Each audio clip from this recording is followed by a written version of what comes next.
Hello friends, welcome to my channel சமையல் அரிசி. வாங்க இன்றைக்கி இடியாப்பம் மாவு வச்சு இடியாப்பம் எப்படி நல்லா செய்யலான்னு பார்க்கலாம். நான் வீட்டில் ரெடி பண்ண மாவு தான் எடுத்திருக்கேன்.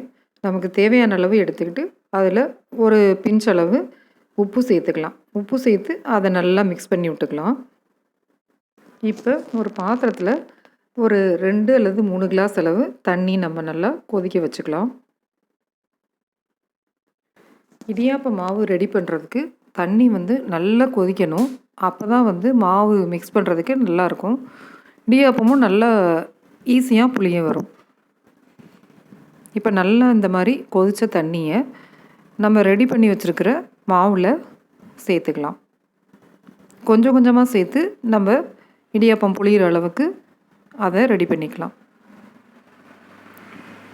அது மாவு நம்ம ரெடி பண்ணி முடிக்கிற வரைக்கும் தண்ணி நல்லா கொதிச்சுக்கிட்டே தான் இருக்கணும். இந்த மாதிரி கிண்டி விட்டு கொஞ்சம் கொஞ்சமாக தண்ணி சேர்த்து மாவு ரெடி பண்ணிக்கலாம். இப்போ மாவு மிக்ஸ் பண்ணியாச்சு. அது சூடாக இருக்கிறதுனால உடனே நமக்கு நல்லா ரெடி பண்ண வராது. அதனால் அதை ஒரு 5 நிமிஷம் தட்டை வச்சு மூடி வச்சிடலாம். இப்போ கொஞ்சம் ஆறிடுச்சு. நம்ம மாவை நம்ம கையால் நல்லா மிக்ஸ் பண்ணி விட்டுக்கலாம். இப்போ நம்ம இடியாப்பம் புளிகிறதுக்குரிய பிளேட்டை அதில் ஃபிக்ஸ் பண்ணிக்கலாம்.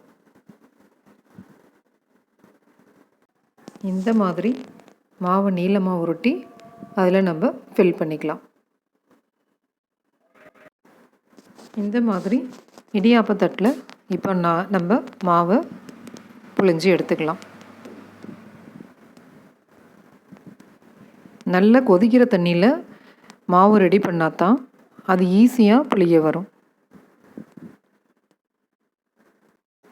இது மாதிரி எல்லா இடியாப்பத்தையும் நம்ம புழிஞ்சு எடுத்துக்கலாம். இட்லி பாத்திரத்தில் தண்ணி வச்சு நம்ம ஒரு 10 நிமிஷத்தில் இதை நல்லா வேக வச்சு எடுத்துக்கலாம்.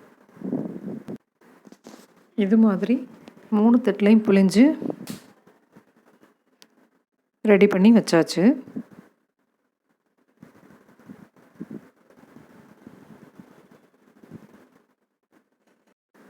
இட்லி பாத்திரத்தில் 1 கிளாஸ் அளவுக்கு தண்ணி சேர்த்து அது நல்லா கொதிச்சிடணும். அப்போ தான் இடியாப்பம் நல்லா வேகும், சாஃப்டாக வரும். இப்போ நம்ம புழிஞ்சு வச்ச இடியாப்பத்தெல்லாம் அதில் சேர்த்து மூடி வச்சிடலாம். ஒரு 10 நிமிஷத்தில் லோ ஃப்ளேமில் வச்சு அவிய வச்சு எடுக்கலாம். 10 நிமிஷம் ஆயிடுச்சு.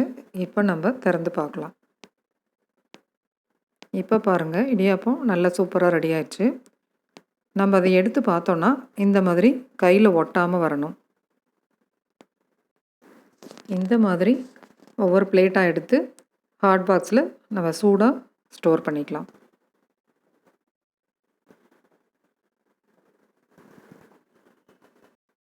இடியாப்பமெல்லாம் சூப்பராக ரெடி ஆயிடுச்சு.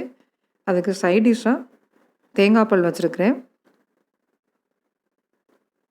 இன்றைக்கி நாட்டு சர்க்கரை எடுத்துருக்கிறேன். நம்ம ஜீனியும் வச்சுக்கலாம்.